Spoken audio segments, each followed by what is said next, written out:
হ্যাঁ ওদিকে তো পুরো মানে নিচে আছে সেটা দেখেন।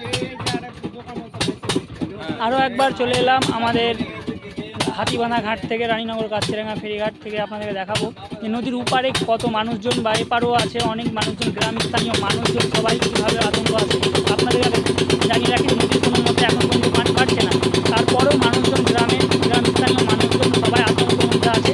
তো তার জন্যই আমরা যাচ্ছি নদীর উপারে যে দেখাবো আপনাদেরকে মানুষজনের কী অবস্থা বা কতটা মানুষজন ভয় খেয়ে আছে। তো আমার ভিডিওটা দেখতে থাকেন তাহলে বুঝতে পারবেন। তো এখন পর্যন্ত যে পানি এখন পর্যন্ত বাইরে নদীর উপারে উপারটা যে দেখাচ্ছি আপনাদের, নদীর উপারে কত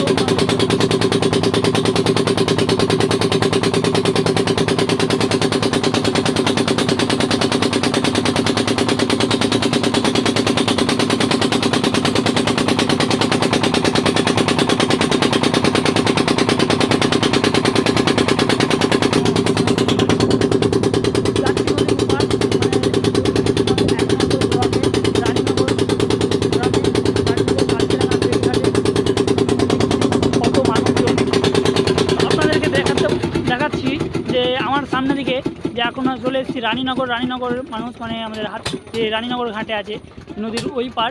তো ওই পারে এসে দেখতে পাচ্ছি কত এখানকার স্থানীয় মানুষজন যে দেখতে পাচ্ছেন সব ভিড় করেছে নদীর আতঙ্কতে যে পানি বেড়ে গেছে কিনা তাই। তো চলেন দেখাই আপনাদেরকে।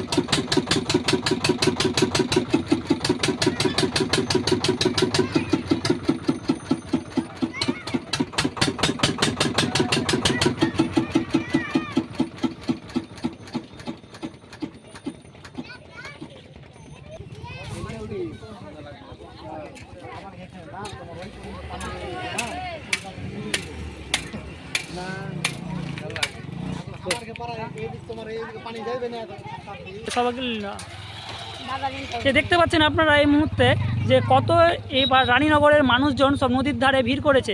ভিড় করার একটাই কারণ যে শুনতে পাচ্ছে নাকি যে ভাগীরথী নদীতে মানে আমাদের এই নদীতে বা বান আসার সম্ভাবনা আছে তাই। তো মানুষজন যেমনই শোনার পরে মানুষজন সব দেখার জন্য চলে এসেছে যে নদীর ধারে যে সত্যি বান আসবে কিনা, কিন্তু এখন পর্যন্ত নদীর কোনো পানি বাড়েনি। আপনাদেরকে দেখাবো, স্থানীয় মানুষের সঙ্গে কথা বলাবো আমি।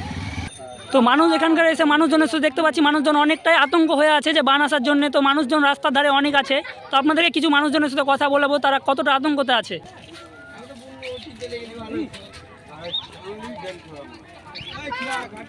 তো নদীর এপারেও এসে দেখছি পানি এখন পর্যন্ত বাড়েনি, তারপরও স্থানীয় মানুষজন যে অ্যালাউন্স করার পর মানুষজন অনেকটাই আতঙ্কতে আছে।